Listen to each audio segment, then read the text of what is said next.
Hier soir, j'ai visité une appli qui permet de savoir si quelqu'un a fait un copier-coller du texte de mon site sur le sien, ce que Google appelle le contenu dupliqué. Et le résultat de cette recherche m'a sensiblement énervé. Alors oui, ce n'est pas bien du tout de voler des textes, mais ça va bien plus loin que ça, car cela peut avoir une grosse influence négative sur votre business. Je vous explique pourquoi dans cette vidéo, et surtout comment y remédier. Bonjour, je suis Sébastien Roignan et vous êtes bien dans un nouvel épisode du guide du photographe de mariage, la chaîne YouTube qui va vous donner les clés pour prendre votre indépendance et vivre de votre passion, la photo, et plus particulièrement la photo de mariage. Avant de commencer, voici tout ce que vous allez apprendre en regardant cette vidéo. Déjà, vous allez suivre toute l'histoire qui m'est arrivée, et je sais à quel point vous aimez suivre les dramas. Vous saurez aussi ce qu'est le contenu dupliqué et pourquoi ce n'est pas une bonne chose. Je vous expliquerai comment réussir à le faire enlever et pourquoi on a tendance à copier. Et pour ne pas vous laisser complètement démunis, je vous donnerai des pistes pour réaliser plus facilement du contenu original. Alors ce n'est pas un secret, je travaille actuellement sur ma très grosse formation mariage et comme tous les lundis soirs, j'étais en live avec mes élèves. Cette semaine, je parlais de SEO et j'ai abordé la partie contenu dupliqué. Et là, j'ai été assez surpris ou plutôt même énervé de ce que j'ai pu découvrir. Plusieurs personnes m'ont copié du texte et même un a complètement copié mon site. Contenu, mais également graphisme. Mais déjà, c'est quoi le contenu dupliqué et pourquoi? C'est le mal. En gros, le contenu dupliqué, c'est quand un texte est copié-collé d'une page à l'autre ou d'un site à l'autre. Ça peut être de notre initiative, par exemple pour remplir un texte sur un annuaire de mariage, ou ça peut être l'œuvre de petits malins qui prennent des bouts de texte et l'utilisent sans vergogne sur leur site. Et cette pratique est assez risquée, car elle tombe sous le coup du Code de la propriété intellectuelle, article L122-4, toute représentation ou reproduction intégrale ou partielle faite sans le consentement de l'auteur est illicite. C'est la même chose que pour le vol de photos. Mais comme ce n'est pas ce dont je veux parler aujourd'hui, si vous voulez des infos dessus, je vous mets dans la description le lien vers le livre « On m'a volé une photo » de Joël Verbrugge. Vous y trouverez toutes les informations nécessaires à ce propos. Et voler ainsi du texte, c'est aussi moralement un peu douteux. Le vol, c'est mal.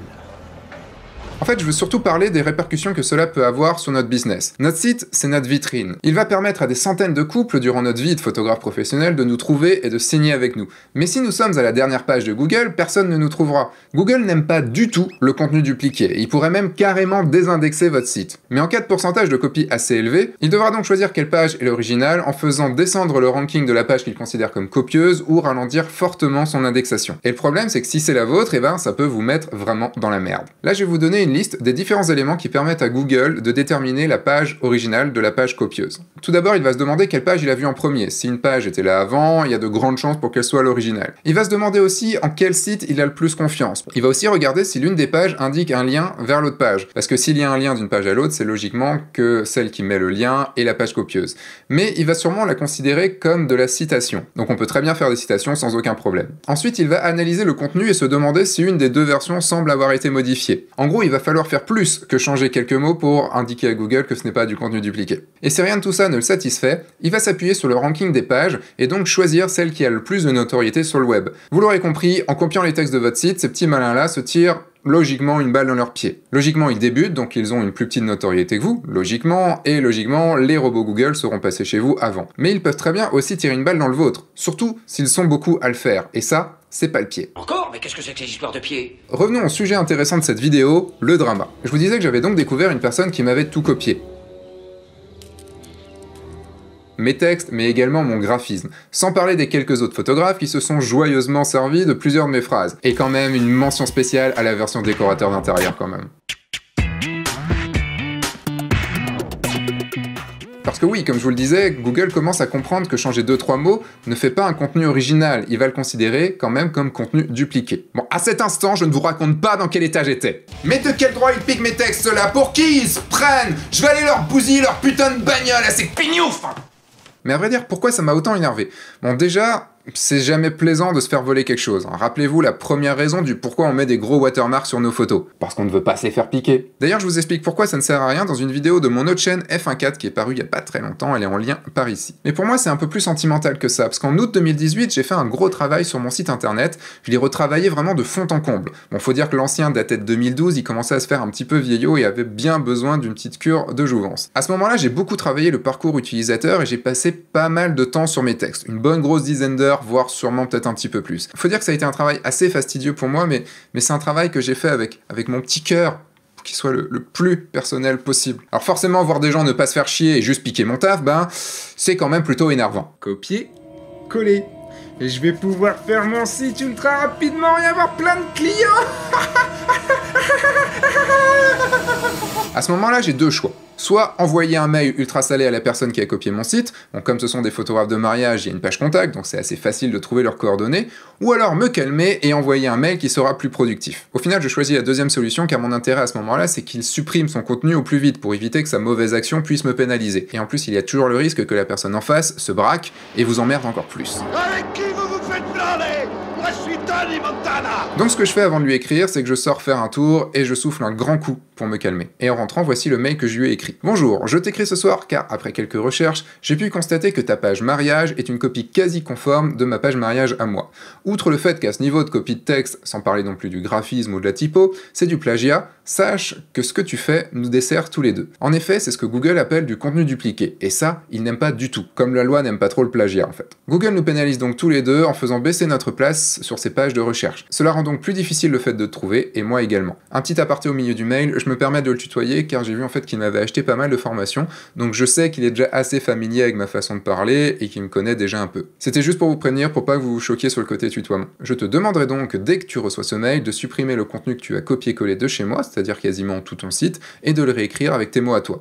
J'attends donc ta réponse et ton action rapide. Passe une bonne soirée, Sébastien. Par ce mail, j'ai voulu faire un message sympathique mais ferme, afin qu'il ne me voie pas du tout comme un ennemi, mais qu'il comprenne que quand même, c'est assez grave. Donc plutôt que de lui dire « Bouh, c'est pas bien, t'es méchant !» C'est nul! Bah je lui explique que c'est nuisible à nos deux activités pour qu'il ait un intérêt également à agir vite. Un conseil pour finir cette partie, n'agissez jamais sous le coup de l'énervement. Ça ne produit jamais quelque chose de bon. Mais est-ce qu'on n'a pas déjà tous été dans la peau du copieur ?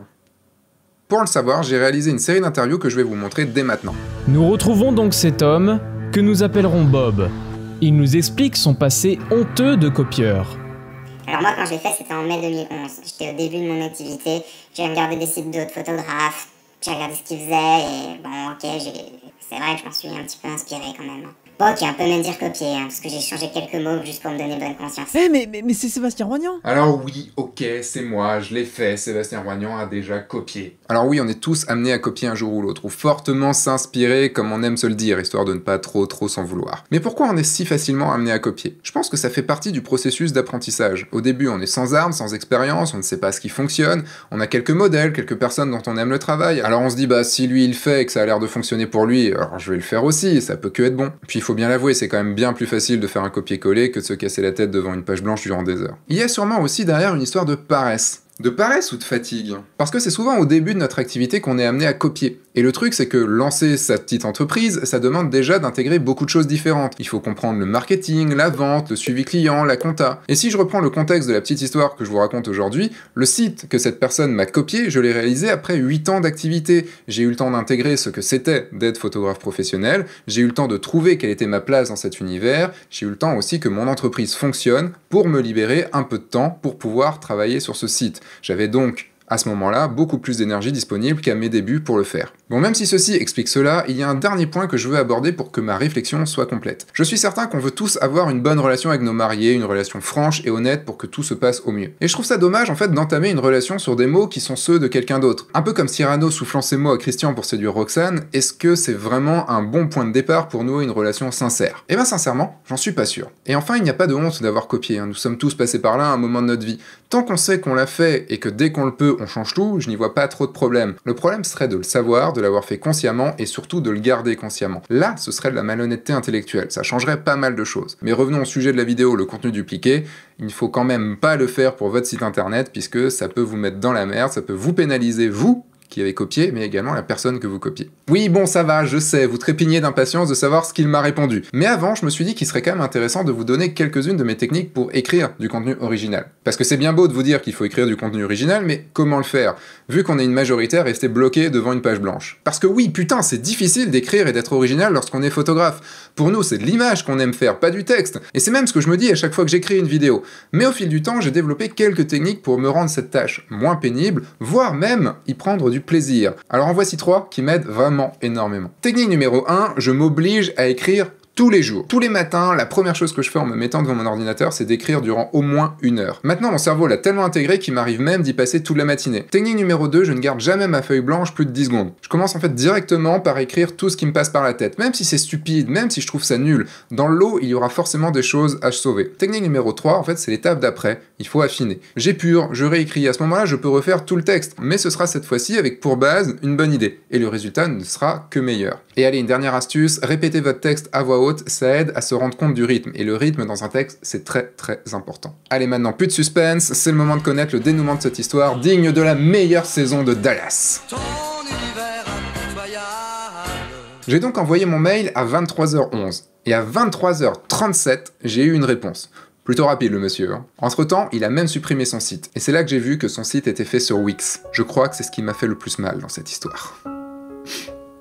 Allez, je vous donne sa réponse. Bonjour Sébastien. Pour répondre à ta requête plus que légitime, j'ai supprimé le site dans son entièreté. Il est donc plus accessible de quelque manière que ce soit. Je pense que le déréférencement de Google prendra quant à lui un petit peu plus de temps. Je possède encore le nom de domaine et je recréerai probablement un site, mais pas dans l'immédiat. Et bien évidemment, je ne renouvellerai pas l'erreur.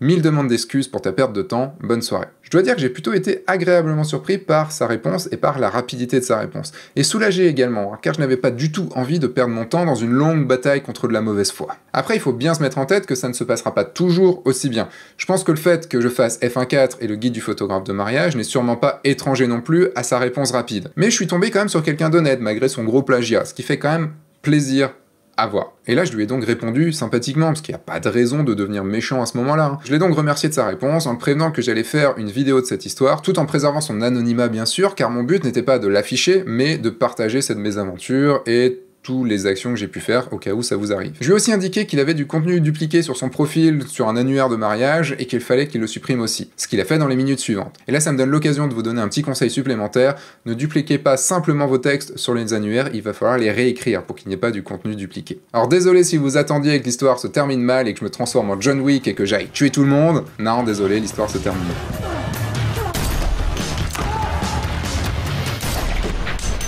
Mais le truc, c'est que j'ai encore quelques autres photographes à contacter pour la copie des quelques paragraphes de mon site. Donc si par hasard, vous faites partie de ces photographes et que vous voyez cette vidéo avant que je vous contacte, n'hésitez pas à déjà prendre les devants, j'apprécierais grandement. Et là, vous êtes sûrement déjà en train de vouloir vérifier si on ne vous a pas piqué votre texte. Je vais donc vous dire tout de suite comment faire. Il existe plusieurs sites pour trouver tous ces petits pirates. Dans cette vidéo, je vais m'attarder que sur un seul qui s'appelle Copyscape. Il suffit d'aller sur le site, de rentrer l'adresse de la page de votre site que vous voulez vérifier, et il va vous sortir tous les résultats. Et là, vous voyez, pour moi, c'était quand même plutôt pas mal fourni. Quand vous aurez vérifié, n'hésitez pas à me dire dans les commentaires ce que vous avez trouvé, quelles actions vous avez prises, et si vous avez réussi à régler cette histoire. Je suis assez curieux quand même de savoir combien vous allez être à trouver des copies. Avant de vous dire au revoir, j'ai envie de faire un petit récapitulatif des idées essentielles qui ont été vues dans cette vidéo. Premièrement, toujours faire du contenu original. Vous serez sincère avec vos clients, vous vous différencierez des autres et vous améliorez votre ranking sur Google. Pour cela, il faut pratiquer, pratiquer et pratiquer. Deuxième chose, si vous devez mettre du texte sur un autre site type annuaire, écrivez un nouveau texte. C'est chiant, mais il faut le faire. Troisième chose, c'est aussi valable sur votre site. Pas de pages différentes avec le même texte. Vous perdrez ainsi des places sur Google. Quatrième chose, vérifiez régulièrement qu'on ne vous a pas piqué du texte. Par exemple, Copyscape permet de le faire gratuitement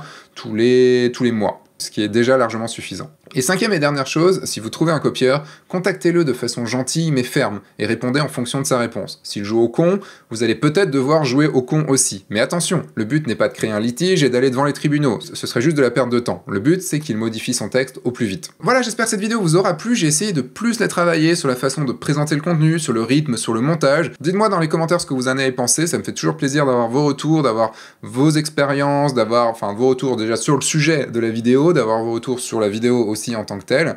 Et aussi dans la description, vous trouverez un lien vers un questionnaire pour savoir ce que vous avez pensé de la première saison du guide du photographe de mariage pour qu'en fait je l'améliore dès la seconde saison. Et si vous voyez cette vidéo plus tard, n'hésitez pas à répondre quand même, ça me permet d'avoir toujours vos retours et j'aime plutôt ça parce que ça me permet d'améliorer le guide du photographe de mariage, cette chaîne que j'ai fait vraiment pour vous, pour que vous puissiez vivre de la photo de mariage confortablement. Et pour ça aussi, j'ai la communauté Oui Je Le Veux, c'est une communauté que j'ai créée dans laquelle vous trouverez plein de cours, plein de lives, des réponses à vos questions, des lives exclusifs à la communauté, un groupe Facebook. Alors passez bien par le lien qui est dans la description pour pouvoir y arriver, parce que sinon vous ne connaîtrez pas le mot de passe et tout ça et tout. tout, et vous serez refusé à l'entrée. Donc faites attention de bien suivre, de bien répondre aux 3 premières questions et tout, enfin voilà, de bien faire les choses. N'hésitez pas non plus à partager cette vidéo, parce que par exemple, si quelqu'un a copié du texte de votre site, vous pouvez peut-être lui envoyer ma vidéo, comme ça il comprendra directement tout ce qu'il faut comprendre, pour avoir le reste des autres vidéos aussi. Et si vous voulez continuer à vous former dans la photo de mariage et que cette vidéo vous a plu, je vous mets le lien par ici plutôt d'une vidéo qui devrait vraiment vous intéresser. Moi je vous donne rendez-vous dans une nouvelle vidéo, dans un nouveau podcast sur le guide du photographe de mariage. Entre temps, sortez, faites des photos, amusez-vous et surtout, signez des mariages. Au revoir.